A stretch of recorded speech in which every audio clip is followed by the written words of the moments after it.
L'ensemble de la sélection officielle du 71e Festival de Cannes sera annoncé ce jeudi matin à partir de 11h.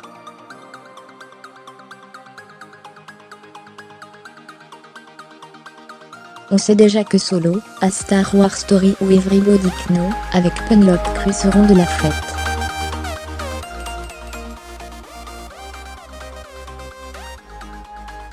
Mais aussi que Xavier Dolan, Terry Gilliam ou Alfonso Cuarón ne fouleront pas la Croisette en mai.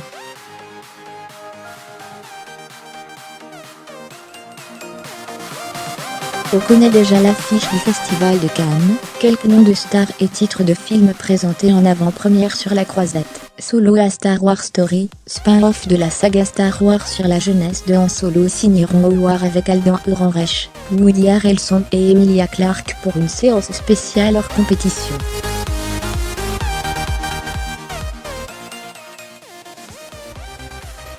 Ou encore Everybody Know, trier psychologique du cinéaste iranien Asghar Farhadi tourné en langue espagnole, avec Penélope Cruz et Javier Bardem pour la soirée d'ouverture en avant-première de la sortie du film en salle, mais les autres ? Officiellement, on en saura plus qu'à partir de 11h, ce jeudi matin, même si certains noms sont déjà cités avec insistance. Côté français, le dernier Palme d'Or tricolore, Jacques Audiard, devrait revenir en compétition, avec le western Les Frères Sisté, doté d'un casting des plus excitants avec Jacques Gyllenhaal, Joaquin Phoenix, Beyoncé.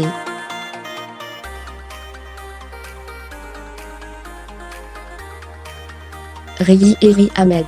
Stéphane Brisé serait également sélectionné avec Vincent Lindon dans Un autre monde, 2 ans après le succès de La loi du marché.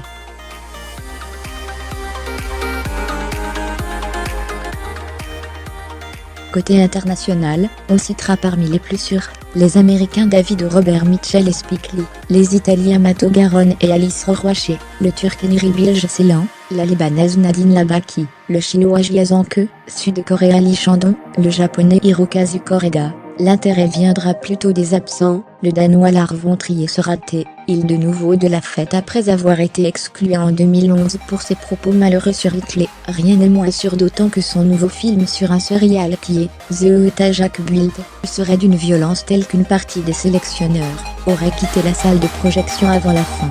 Xavier Dolan ne viendra pas, non pas parce que le jeune prodige québécois ne se serait pas remis de l'accueil ou de juste la fin du monde à Cannes, mais parce qu'il préférerait présenter son film américain, comme il l'appelle, au Festival de Toronto cet automne.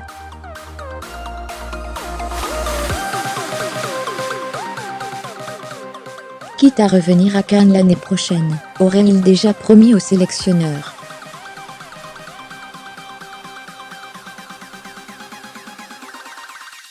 Pas de Terry Gilliam non plus, dont on a espéré la présentation de L'homme qui tua Don Quichotte, le film étant pris dans un imbroglio juridique.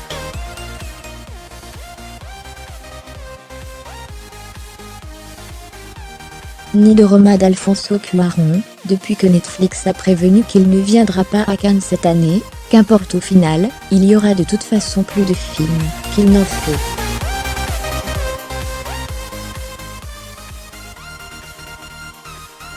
Et on ne sera définitivement fixé qu'à l'issue de la conférence de presse, qui débute ce jeudi à 11h au cinéma UGC Normandie, à Paris.